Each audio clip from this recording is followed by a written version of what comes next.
Pessoal, se preparem, é um vídeo com muita informação importante e algumas que vão mexer com os pensamentos de vocês no que diz respeito a tudo o que aconteceu até agora. Tem polêmica, tem invasão, as pessoas aí que apoiam o Boulos não aceitaram a derrota nas urnas e partiram para a invasão lá em São Paulo. Teve quebra-quebra, agressões. Bom, vou trazer alguns detalhes do que aconteceu.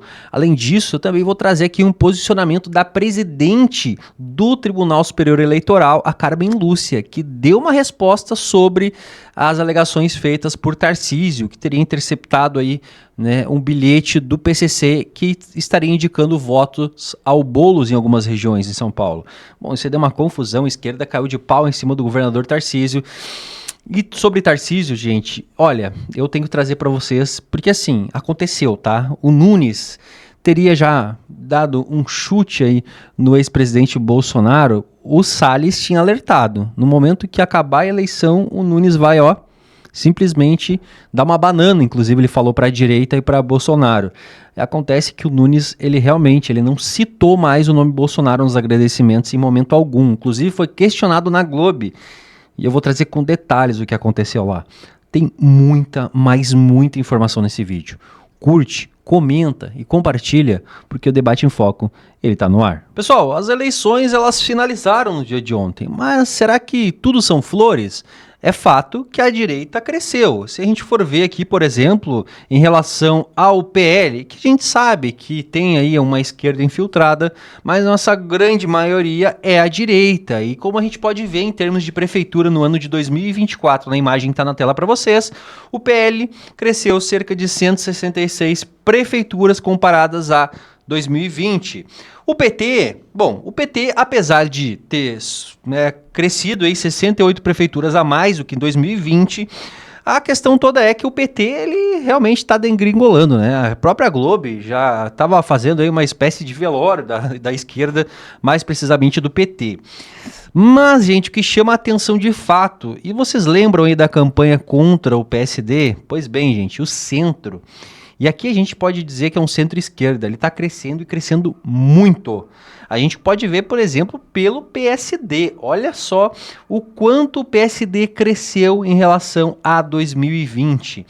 De 662 prefeituras, comparado ao PL em 2020, que tinha 351, o PSD foi para 891 e o PL 517. Logo abaixo do PSD temos aqui o MDB, Michel Temer, 864, o PP 752 e União 591. Então, gente, os deputados aí, Gustavo Gayer e Nicolas Ferreira falaram, olha, há muito tempo a gente acha que o nosso grande inimigo da esquerda é o PT, mas hoje a gente pode ver que o centro domina, e principalmente pela figura aí do Kassab do PSD.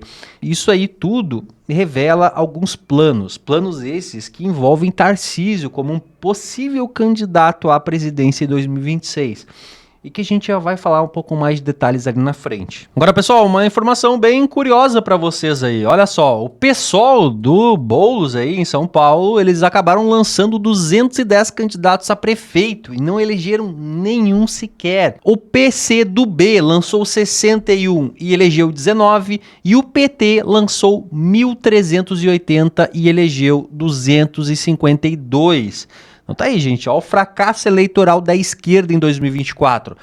E como eu falei, olhar agora para o centro. É o centro que está realmente dominando as prefeituras e dominou nessas eleições.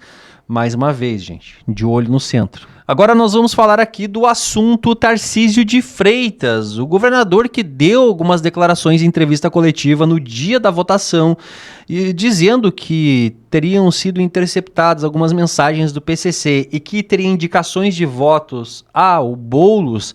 Bom, a presidente do TSE, a Carmen Lúcia, ela acabou dando uma declaração sobre o caso. E ela diz o seguinte: será dada a resposta juridicamente, inclusive citando que não poderia dar mais detalhes sobre o caso. Inclusive, esse caso já foi por parte aí da campanha do Boulos, do PSOL, eles acabaram já judicializando isso daí. Então, certamente, gente, alguma coisa vai acontecer. o que vai, se vai realmente acontecer uma anulação. Pediram, inclusive, tinha jornalista pedindo prisão do Tarcísio de Freitas. Mas olha só a matéria que saiu no dia de hoje. Matéria do Poder 360. Boulos recebe 72% dos votos de presidiários em São Paulo. Olha só, o deputado Boulos, adversário do prefeito reeleito Ricardo Nunes, teve mais votos em quase todas as sessões eleitorais dos presídios e casas de detenções de São Paulo. Boulos recebeu 72% dos votos válidos ante 20% de Nunes. Então tá aí, né, pessoal? Boulos, né, que ficou assim, realmente, né, ficaram muito bravos com Tarcísio de Freitas, mas que na prática os presidiários costumam votar na esquerda. E agora não foi diferente com o Boulos. 72%, olha, foi um massacre em cima do Nunes aí, né, pessoal? E agora vamos às polêmicas. No dia de ontem, no momento em que o Ricardo Nunes comemorava a sua reeleição em São Paulo, o nome do Bolsonaro não foi citado em momento algum. Bom, bastava isso para que a internet relembrasse falas como, por exemplo, a do Salles, de que o Tarcísio seria, sim, elogiado, mas que o Bolsonaro e a direita como um todo não seria, de fato, aí escanteada, ganharia uma banana, como disse o Salles. Acontece que, de fato, foi mais ou menos o que aconteceu. E eu vou trazer detalhes para vocês, porque apesar do Melo Araújo estar ali e o nome do Bolsonaro ser citado apenas dizendo que foi uma boa indicação, o coronel Melo Araújo, em momento algum ele agradeceu ao ex-presidente Bolsonaro pela eleição de São Paulo. E ele falou reiteradas vezes o Tarcísio, inclusive como nesse momento, por exemplo. Agradeço ao líder maior. Eu queria voltar a repetir.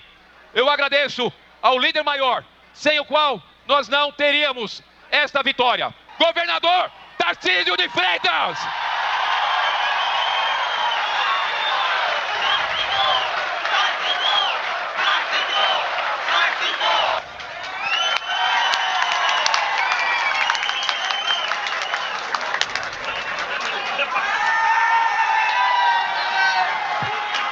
E além do Valdemar da Costa Neto, que eu vou trazer na sequência para vocês e que, no meu ponto de vista, pegou muito mal.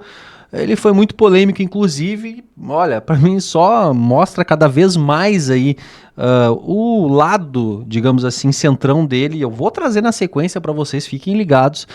O Ricardo Nunes, ele acabou comentando sobre o fato de que ele não citou o nome Bolsonaro. Estaria ele se afastando do ex-presidente e olha a manobra linguística que ele utilizou e que mais uma vez o Bolsonaro acabou não sendo citado. Vejam só, para quem achou que eu estava forçando no vídeo anterior, no momento lá que ele estava no palanque com o Tarcísio, e não estava só com o Tarcísio, tá? Tava todo o pessoal lá, Kassab, Baleia Rossi, o pessoal da coligação, obviamente, do Nunes. Dei uma olhada aqui qual a manobra que ele utilizou. Parabéns pela vitória, estava cantada, todo mundo sabia que você estava na frente o tempo todo, mas valem os parabéns também. Todo mundo está analisando, prefeito, as mensagens.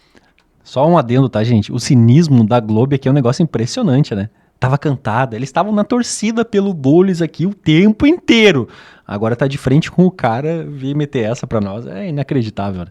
Vamos seguir aqui. Que o senhor deu no pronunciamento logo após a promulgação do resultado. O senhor fez um grande elogio ao apoio e à liderança do governador Tarcísio e deu recados que foram interpretados como a extrema-direita, os estilos muito violentos, nada disso pertence a esse ciclo político que o senhor inaugura agora. Então, pergunto para o senhor, estamos corretos em dizer que o senhor se afasta de Bolsonaro e se afasta de qualquer outro tipo de, digamos, de coligação que não tenha os interesses de Tarcísio como preferência? Oi, Mônica, bom dia, viu? Um prazer estar aqui com você. Olha, Mônica, eu quis fazer uma mensagem até um pouco relacionada aqui à pergunta da Ana, né, a questão da abstenção. A eleição de São Paulo, ela se tornou uma eleição nacional, ficou passando em todo o canto do Brasil pela sua agressividade, não pelas propostas, não pelo alto nível do debate. E quando a gente observa isso, fica uma lição muito clara do eleitor, né? Eu, com 60% dos votos, o meu adversário teve menos votos do que as abstenções, o outro candidato que ficou em terceiro, quer dizer, nem foi para o segundo turno, até por isso ficou em terceiro, é um pouco dessa mensagem, da gente poder ter respeito ao eleitor, poder ter respeito às pessoas e cuidar do nosso povo. Essa questão dessas brigas, essa coisa de... A rede social é muito importante, mas ela trouxe para a gente também algo muito maléfico, que é mostrar essa agressividade para dar curtida. Só um adendo aqui para não passar batido, tá? Vocês acham mesmo que se surge aí um PL da censura, algo que diz respeito às redes sociais, Ricardo Nunes, que acabou falando agora sobre redes sociais, eles votariam a favor ou contra de um possível freio nas redes sociais? Deixa teu comentário aqui embaixo. Ai, Rodrigo, mas o Ricardo Nunes, ele não é deputado ou senador, ele não vota. Óbvio que eu tô falando por indicação de partido, né, gente? Qual seria o posicionamento dele? Um posicionamento, obviamente, aqui no meu ponto de vista, de censurar as redes sociais. Pelo menos foi o que ele me passou nessa fala que ele deixou agora. Mas no final das contas, o que a gente viu nas urnas foi de que a população quer discutir a cidade, quer discutir sobre a sua família, sobre a sua vida, suas oportunidades, né? A cidade que possa ter uma condição de que as pessoas vivam bem, né? Morem bem. Então, acho que foi mais ou menos isso que eu quis colocar. Ficou essa lição no resultado das eleições. Agora, o Tarcísio realmente foi fundamental nesse processo. Não só como um grande parceiro na administração, a gente tem muitas ações conjuntas na habitação, segurança, saneamento, mas o Tarcísio também, ele participou muito ativamente da eleição. Eu fiz um destaque, Mônica, porque lá em dia 28, 29 de agosto, mais ou menos, eu sempre vinha ali muito bem nas pesquisas, mas eu dei uma caidinha nesses dias. E aí foi quando o Tarcísio mais entrou. Olha que comportamento, né, que a gente precisa elogiar. Porque normalmente, na vida pessoal, na vida profissional, na vida da política, as pessoas às vezes se afastam no momento de dificuldade. Foi no momento de dificuldade que ele mais se aproximou, então demonstrou ali o seu alto caráter, né, a pessoa correta e coerente que é. Então eu fiz aquele agradecimento a ele por esse gesto, mas também porque as ações que eu tenho desenvolvido com o governo do Estado vai continuar melhorando a vida das pessoas aqui em São Paulo. Ficou muito claro, momento algum o ex-presidente Bolsonaro. Inclusive, o ex-presidente Bolsonaro foi um pouco relutante em fazer campanha para o Ricardo Nunes no primeiro turno. E agora, vocês acham mesmo que depois que finalizou a eleição, o presidente Bolsonaro teria vez lá em São Paulo? Bom, comenta vocês aqui embaixo. O fato é que o Kassab deixou claro, os planos dele são com Tarcísio de Freitas. E olha só qual foi a matéria que saiu logo após as eleições e que dão conta de que um Tarcísio que teria sinalizado uma ida ao PL, porque para quem não sabe, o Tarcísio de Freitas ele é do Republicanos, que vota boa parte com a esquerda. Eu diria que a maioria das votações do Republicanos é com a esquerda. Olha só o que falou o Tarcísio, então, conforme a matéria a seguir. Saiu em vários jornais e diz o seguinte: Tarcísio avisa a aliados que desistiu de se filiar ao PL de Bolsonaro. Essa sinalização tinha acontecido, inclusive Valdemar da Costa Neto, ele deu uma entrevista, eu trouxe no canal também, onde ele disse que faria a maior festa que um político já teria ganho para o Tarcísio caso ele realmente viesse ao PL, olha só. O governador de São Paulo, Tarcísio de Freitas, avisou aos aliados nos bastidores que desistiu de deixar o Republicanos para se filiar ao PL, partido do ex-presidente Bolsonaro. Até então, o governador paulista tinha sinalizado ao presidente do PL, Valdemar da Costa Neto, que se filiaria à sigla após as eleições municipais de 24, concluídas no domingo, dia 27. Interlocutores de Tarcísio, ouvidos pela coluna, dizem que o governador deve continuar no Republicanos, pelo menos até 2026, último ano do seu atual mandato à frente do Palácio dos Bandeirantes. Bom, aí muita gente vai dizer, Rodrigo, o Tarcísio, ele vai trair o Bolsonaro, ele já traiu o Bolsonaro, está traindo o Bolsonaro. Acontece que eu vou trazer para vocês um momento que aconteceu na CIPEC, um evento, né, de conservadores que acontece e deste ano de 2024 teve a presença de Tarcísio de Freitas, de Bolsonaro, de Nicolas, as principais lideranças aí da direita. O Bolsonaro, ele citou um trecho que me deixou com uma pulguinha atrás da orelha que eu acabei relembrando, pessoal. Agora, que é justamente como o Bolsonaro convenceu o Tarcísio a sair governador em São Paulo. Eu vou relembrar esse trechinho para vocês, porque passou batido na época, né? O evento aconteceu no dia 6 de julho deste ano. Atentem-se às palavras do ex-presidente Bolsonaro quando citou Tarcísio de Freitas e o seu convencimento a se tornar governador de São Paulo. Eu duvido que o Tarcísio pensasse um dia ser governador. Demonstra que com seus atos, você pode falar agora, 1 ano e meio, que é um tremendo gestor. Algo que São Paulo nunca teve. O que nós já fizemos, a nossa história, é o nosso currículo. Um dia o Tarcísio me autorizará a dizer como eu convenci a vir candidato, porque ele não queria. Um dia o Tarcísio me autorizará a dizer como eu convenci a vir candidato, porque ele não queria. Tinha propostas para trabalhar em várias empresas por aí, como vários do meu governo estão ganhando 2, 3, 4, 5 milhões por ano. Está pagando uma cota de sacrifício. E isso daí, como é uma pessoa que crê em Deus, eu ouço os áudios da mãe dele que manda para mim, que deve repetir, mandar para ele também, uma pessoa cristã, fervorosa, que tem muita fé. A gente está criando uma gordura para o nosso futuro lá em cima. Bom, vocês perceberam aí que o ex-presidente Bolsonaro, inclusive, citou, né? Que um dia talvez o Tarcísio libere ele para poder explicar como ele convenceu o governador Tarcísio a se tornar o candidato a governo de São Paulo na época. Será que o ex-presidente acabou prometendo alguma coisa para ele? Ou acabou, sei lá, de alguma forma vendo o que poderia acontecer no futuro, o Tarcísio se tornando uma liderança importante? Eu não sei. O Tarcísio trairia o ex-presidente Bolsonaro? Será, gente? Eu não sei. O fato é que esse centro aí, tão, digamos assim, vidrado no Tarcísio de Freitas e que apoia o projeto Tarcísio, vocês viram aí, né?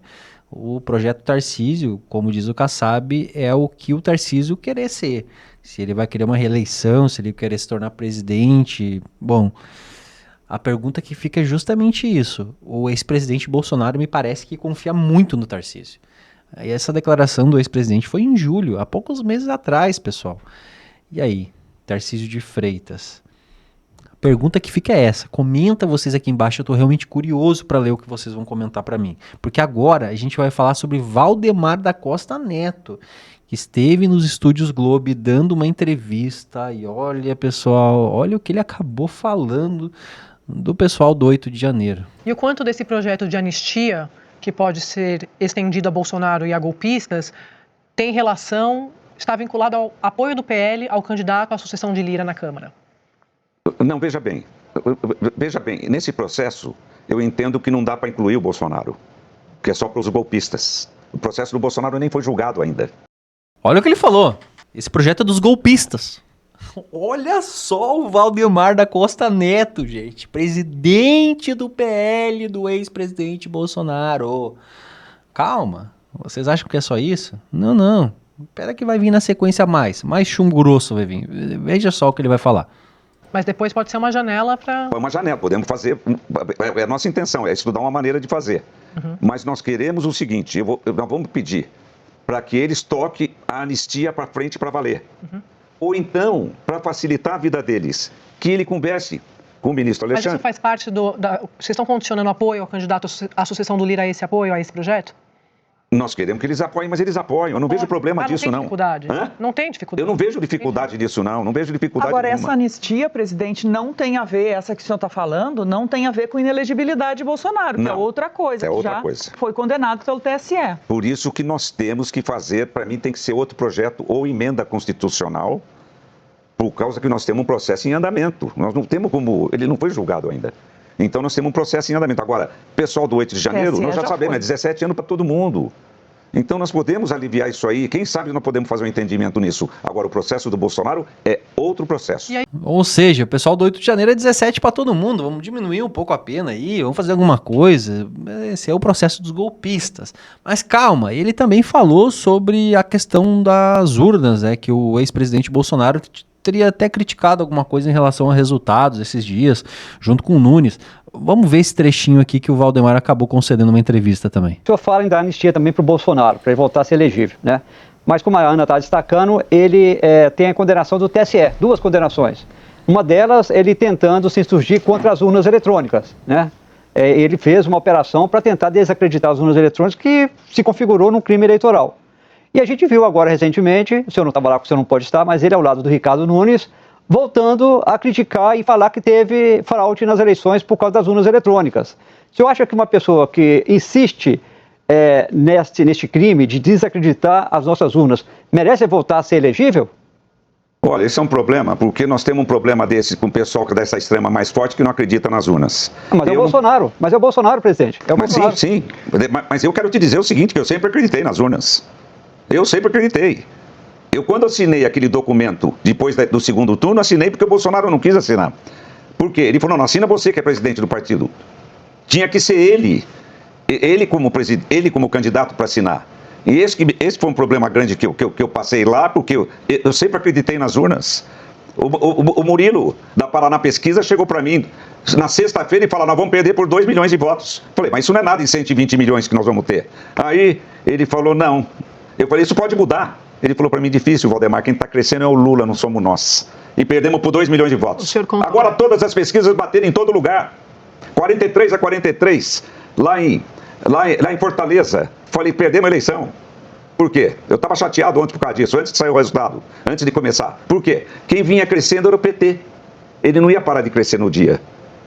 Então, quer dizer, isso tudo, eu confio, sempre confiei. E todas, veja o caso de Belo Horizonte, bateu 100%, desde que começou a campanha nós estamos com essa diferença lá. Então tá aí, né? O Valdemar aqui pra mim jogou o Bolsonaro na cova dos leões, né? Inclusive aí categorizando o Bolsonaro aí da extrema, né? Da extrema direita.